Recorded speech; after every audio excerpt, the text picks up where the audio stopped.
so much for joining for today's session, Credit Talk, with Mohammed Faisal, who is co-founder of Impact Hub New York Metropolitan Area and CEO and founder of the Money Hub NYC. Mohammed, it is really great to have you on today. Such an honor and privilege, and excited for the session. Thank you. Thank you. I'm very happy to be here and to be able to contribute some knowledge in helping a lot of people that are affected and a lot of business that are affected by COVID-19 right now. Cool. So I'll just get into it. So it's like as a small business owner, one of the big things that you want to start focusing with, it's like we're in a moment of crisis, and there's gonna be a lot of after effect that we're gonna feel from this, even into the fall. Excuse me. Even into the fall and beyond. So you got to start planning for it accordingly, and that's really where it starts. Like the talk is about credit, but really it's about planning around your business and in trying to plan for the uncertain future that we're in and that we're also going to be part of in the next couple of years. So the thing with COVID is that it is going to end at some point, Things are going to be back to somewhat normal, I'm in New York City, which was heavily impacted, and it's one of the slower places to open back up. So we're currently in phase 3. So there are still quite a bit of businesses that are not open, but vast majority are open. But even when it is, one example that we could look at is Sweden, who kept everything opened. They didn't implement no quarantine during their time, which led them to suffer more losses in life compared to the other 2 countries near them, which is Denmark and Norway, I believe. So they had a higher fatality rate, and their business and their economy got impacted. So what they attempted to save their economy actually did nothing, and which is a great example, a prime example that us as small business owners and entrepreneurs should definitely take heed in, understanding that there still is a pandemic going on. And in that sense, it has caused a lot of uncertainty for consumers. And in realizing that means that just because you're open back up doesn't mean you're going to have business right off the bat, So when it comes to that, you're going to have to make sure you have some, a plan in place, also some money, and then that's where credit comes into play of balancing credit, business credit, as well as personal credit when it comes to making sure that, that this pandemic doesn't just end up, in your lifespan as a business. So you have to really plan for it accordingly, I would say. So in that sense, I would say, obviously create a plan, not just a 3 months plan. I'm talking like a 6 months plan or even a year plan of how you want to operate and how you want to look by next summer and beyond. Because obviously the winter is gonna yield new challenges, much newer challenges. Obviously during holiday season is one of the biggest times for consumers and consumerism, and we don't know how exactly that's going to be impacted by the pandemic. Obviously travels and things like that's going to be impacted. So meaning tourists and number of people and people being able to gather or not, and then seeing a second wave or how that impacts closures and things like that. So there's a lot of uncertainty. So the best thing you could do is to plan contingency plans, So one example is the eviction moratorium is gonna come to an end on August 5th, which means after that, businesses who have not been able to pay throughout this pandemic are probably gonna get evicted from their place, and a lot of these rents are very expensive. So that whole thing going into effect in New York City did not mean that, that your rent was forgiven for those months. So you're going to still owe rent from March, April, May, and things like that. So the best thing to do there is what I would recommend is just creating a line of communication with your landlord and with your similarly with your lenders as well. So you're gonna have bills coming up where it's like, you know, you have your rent bill, you have your obviously your obviously your payroll and things like that, and then as well as, you know, like paying for inventory and things like that. No matter what business you are, you're gonna have to like plan for it accordingly, and then also just being able to have that open line of communication with your lenders is one of the biggest things you could do, where you like, you know, you have to really see where your priority lies. Like, you have to pay the rent or you're gonna get evicted, because then you're not gonna have a place where you could serve or sell your product to the end users or the customers. So in that sense, you know, essentially. So then things like getting your inventory, those stuff like that, you could probably pay with your line of credit, whether that be a small business loan or credit cards and things like that. But then when it comes to that, you gotta have a clear line of communication with your bank or your credit lender to have them understand that, you know, that your business has not been open for the last 3 to 4 months, and even now that you guys are open and trying to get back into this new normal, it doesn't mean you're gonna have the same type of demands that you had beforehand, you know. And then after that, it's just like understanding that even then, even if you have the demand, you can't. Some businesses you can't operate at the highest capacity. You could probably only operate at 50% capacity, which means, you know, like even if people are coming, you're gonna have to like turn them down if you reach above that above the threshold for the 50% capacity. So things like that are real concerns, and they require real plans and real communications. And when you're planning a small business, you know, credit is a big part in that.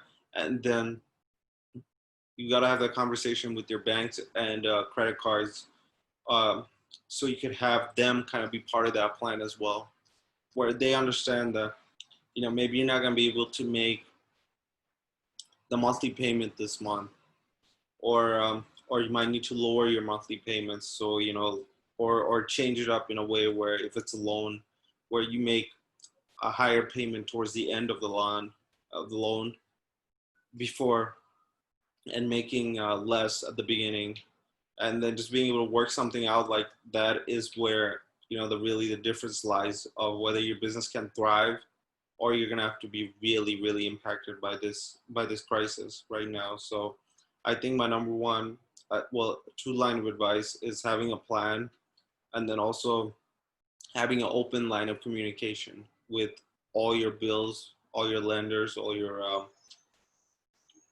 credit card companies and things like that. So I think just getting that conversation going is the biggest. And then lastly, I would say is looking for loans and other programs that are currently being offered by by the Small Business Administration or other government entities. And then also grants. You know, a lot of grants are out there as well from different organizations and different businesses who are trying to help small businesses up as much as possible.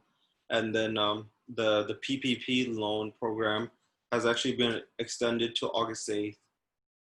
So if you're a small business and you had a payroll last year, you're eligible to apply. You will most likely get approved as well. So definitely take that into consideration, and start preparing for it or apply to it. It's a great opportunity because most likely the entirety of that loan will be forgiven. So it's at times like this is when you need help to be able to thrive in your business. But then you also got to understand that opportunities are out there. You just got to take advantage of them, and you got to act on them to save your business and save your livelihood. And one of the main things in it is through communication. So now, you know, I'll open it up to some line of questions and things like that, or clarifications or any examples. So feel free to put in your questions or anything in general in the chat box, and I'll try to answer it to the best. I have a quick question, Mohammed. Yes. So I think that's really great advice around being able to communicate with the financial institutions that you're working with. I think many of us, leap to work with big banks because sometimes the online management is very appealing. Are there any kinds of financial institutions in particular that you would recommend that entrepreneurs and small businesses work with, and maybe others that maybe aren't as helpful when approaching a situation where the future is really unknown and the ability to pay back loans might be at risk? I would say look into local banks, like a neighborhood banks. A lot of times they have a more leeway with how they give you your plannings and things like that. So that or credit unions. Credit unions are also good to approach before you go to a big bank. But big banks are also very good because if you have an account with a big bank like Chase or Bank of America, a lot of times you can go meet their bankers in person. Now, I don't know if they're open right now for a business like that. So you might still have to get on the phone and talk to a customer rep as opposed to maybe a smaller bank or a credit union where you could talk to a decision maker or one level below the decision maker a lot easier and a lot more effectively.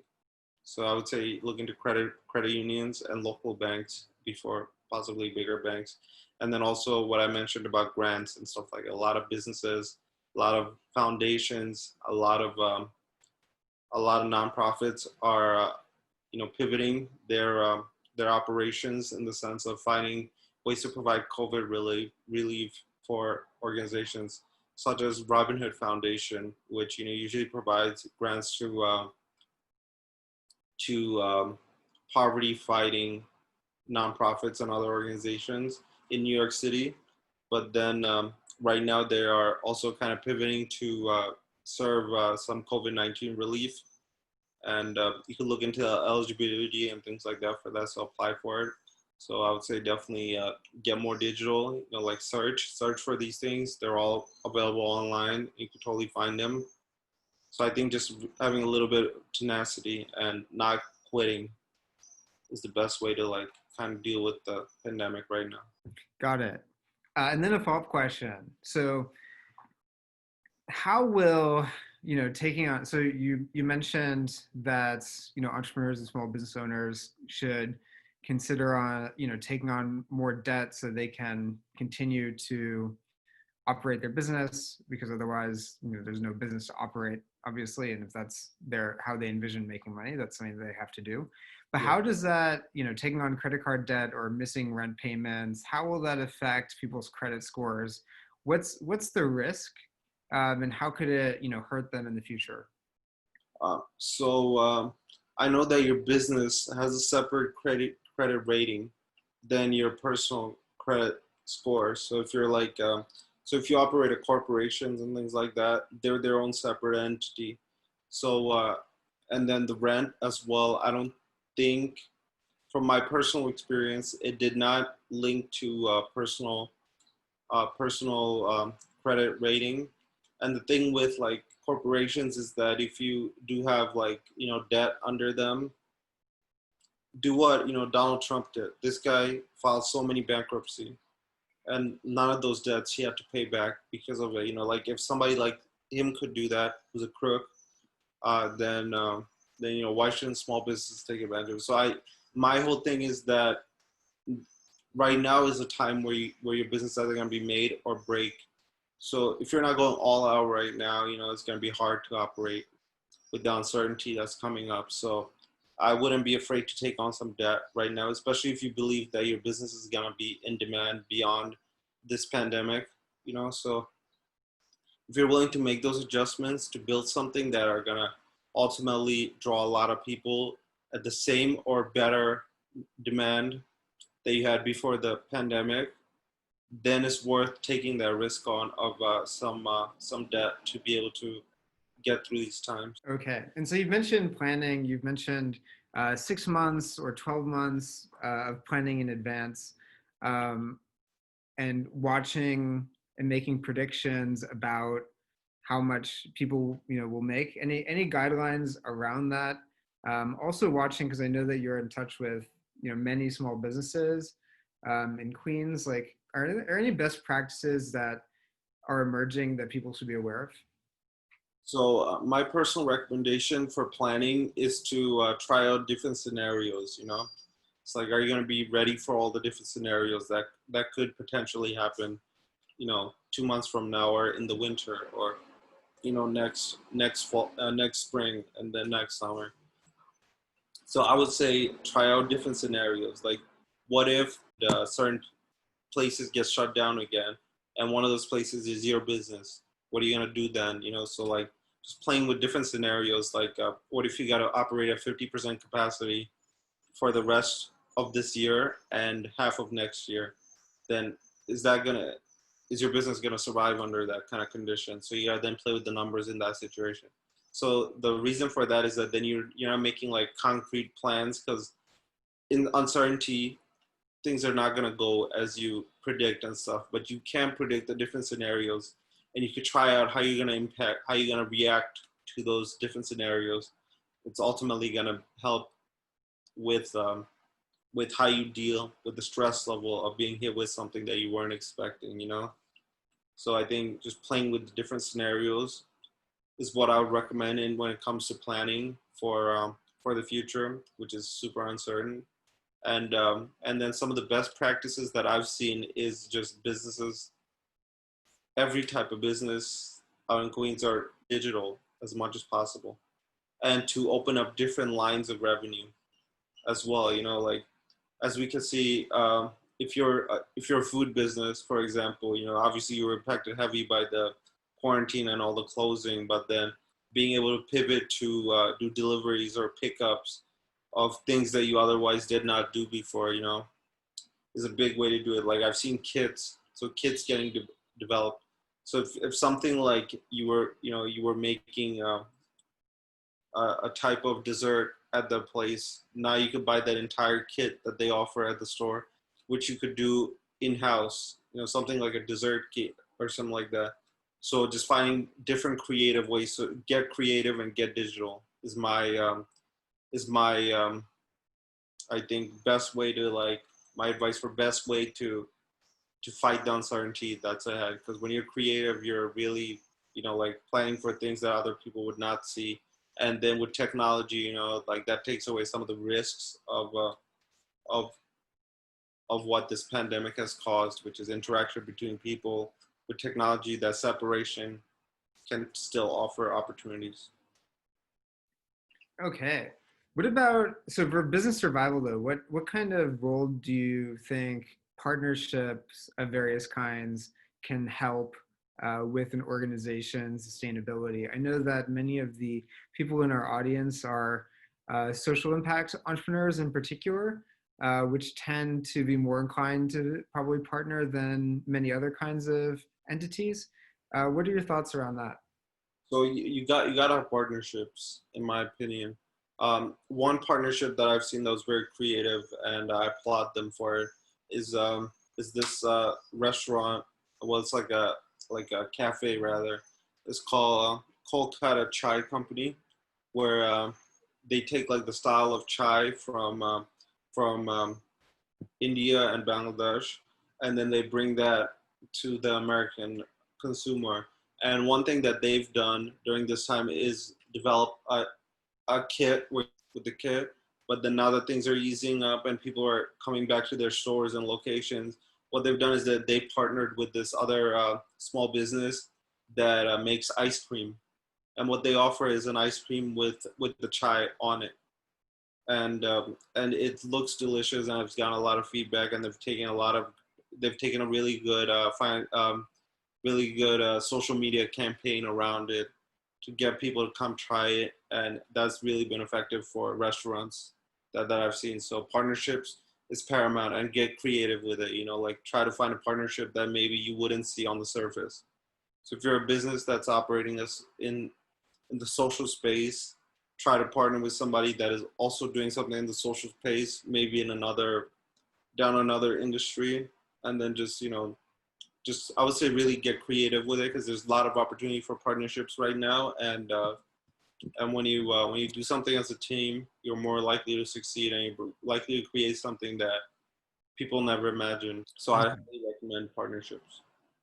Okay. And getting back to the financing again. So when is debt from a bank better or worse than using a credit card, or borrowing from friends or family?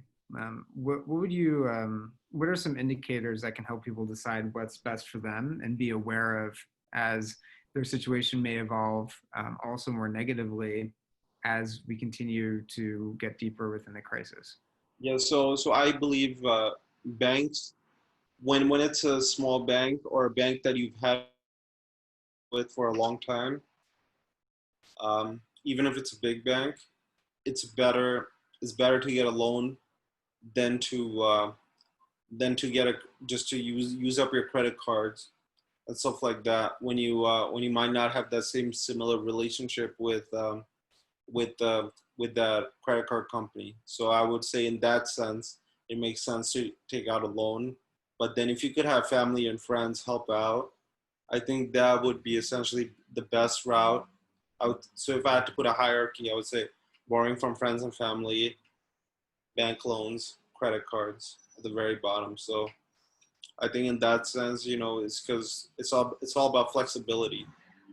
The highest flexibility comes from family and friends, then from banks, and then from credit cards, in my opinion. So I think just understanding what works best for you, and really when it comes to that is really understanding your product or your service the best, and then the different scenarios of what's the worst case scenario and what's the best case scenario. And it's probably gonna fall somewhere in the middle of that. So just understanding all that, it's hard, but you gotta be ready and willing to understand that you can't be scared to be wrong. Got it. So basically, to sum up, plan, hustle, partner, get creative. Use the tools at your disposal, and don't be afraid to think outside the box. Absolutely. Mohammed, before I want to first of all remind the audience that they're welcome to ask questions by using the Q&A button at the bottom of their screen. But then I was wondering if you could maybe tell us like a story of someone who who has maybe battled with not being able to produce the numbers within their startup or organization that they're expecting, and ended up being able to sort things out. That's a good question. I'd have to think about it a little bit. I mean, I could talk about my startup personally that we've had to do that. So due to COVID-19, what we do is we teach financial literacy. We host workshops with kids and teenagers at our partner organizations. So like schools, like the Brotherhood Sister Soul in Harlem, like Boys and Girls Club of Queens, like Trio at Brooklyn College. And we were planning on doing simultaneously spring curriculum at all three of the locations in Harlem, Queens, and Brooklyn, and then similarly in the summer as well, which we had to cancel as a result of schools closing. But we have been able to keep our summer program with Brotherhood Sister Soul, and that's we're gonna do virtually, and that's something that is strictly off the back of building a great relationship with them. We've been working with them since 2016, and they reached out to us and they said that they could not imagine a summer without Money Hub being there. So then they did their program virtually. They wanted us to be part of it virtually, and we were able to do that. And we're gonna host 3 separate workshops in late June. I mean late July. Sorry, this year. And then that's just one of the things. And then from there, I was able to bring my team together, and we have been working on our plan to pivot, where we're building a software where we digitize our entire curriculum, and we're building a platform that is available both app-based and on desktop to be able to launch in September and provide to schools on a subscription basis, and then also be able to scale, because now we could then not only be at every schools or partnerships that we get in New York City, we could also be in LA, we could be in Philadelphia, we could be in Boston, we could be, down to other countries as well. So just being able to have that vision and work it out with the team, it takes a team effort and it takes a positive attitude to be able to do that. And it wasn't easy, but when you have a good team around you, and they also buy into your vision and they buy into the impact that you're able to make, that is a great formula for being able to build something innovative, being able to build something that's, pandemic proof, or I like to think pandemic proof. So, so I would say that in my personal experience, that's been huge for us, and I feel like we're building something that's gonna change the game when it comes to teaching financial literacy, or teaching in a platform during remote learning where it actually engages with the kids and not makes it boring or tedious for them. So I'm very excited about it, and that really just took a lot of courage and a lot of chemistry within our team to be able to do that. Like, yes, we're creating that this year for the first time, but we've been a team for since 2017 or earlier, like end of 2016 on. So that kind of chemistry, that kind of belief in each other comes from us working, and come from us failing together, come from us winning together, and that's what it really takes to have a good team and good leadership around to be able to build something that, even during a moment of crisis, take advantage of the opportunity that is being offered. Definitely. I've been doing a bit of research in the last few days, and I've read about philanthropic dollars being down 6% in the city. Many of the social enterprises that are part of an Impact Hub network, for example, they have the levers to, as you mentioned earlier, pursue those grants, look for foundations that want to support them in various ways. And I have noticed that there's a disparity between some that are making it more challenging to reach out to them because maybe they are receiving there's a lot of traction in terms of people reaching out to them. But then on the other hand, for organizations that have been around and companies that have been around for more time, there just seem to be specific resources available for them. So I just wanted to point out to the audience that there's always the opportunity to think about the framing of your organization, how it can be reframed in ways that maybe you haven't thought of that might fit some of these opportunities. But there is one more question from the audience, and being cognizant of time, then we'll be wrapping up. Nova from the audience asks, so hi Nova, excellent way to take opportunity to develop your offerings about the Money Hub. Where can my kids sign up for your summer classes? So the summer class that we're doing right now, we don't have anything planned for it yet, but that one is through this organization called Brotherhood Sister Soul. So it's a closed event, as it is being only offered to their cohort that they have there. So, but you could totally sign up for our app, which is gonna launch in September. So just follow me on social media or on Facebook or LinkedIn at Mohammed Faisal. That's Faisal, and my social media, Twitter and Instagram, is mo underscore Faisall, and there you can see like when we have our app launch, and then you can have your kids' schools or other organization bring us in, and through our subscription model, and then they can use it. But they could also download the app, and it has other free features on there which you don't have to subscribe to have and to use, and to actually apply it to their life beyond just being in the classroom or needing to have some sort of subscription to use. So I would say just follow me there and just keep an eye out at Money Hub NYC for our launch, which will be in the fall. But in the sense of the summer, it's just the programs that we have currently scheduled is a closed event through that organization. But feel free to reach out to me. Maybe we could work out some sort of summer program for your kids, which I'd love to do. So, reach out to me and let's talk. Great, awesome. So there was one more question. I know we're out of time. Is there a database of local NYC businesses in need of help looking for partnership? I don't know of any, but I will do some sleuthing, and who knows, maybe we'll start it. Mohammed, yes. Do you know? I actually don't know of any, but we should totally start it.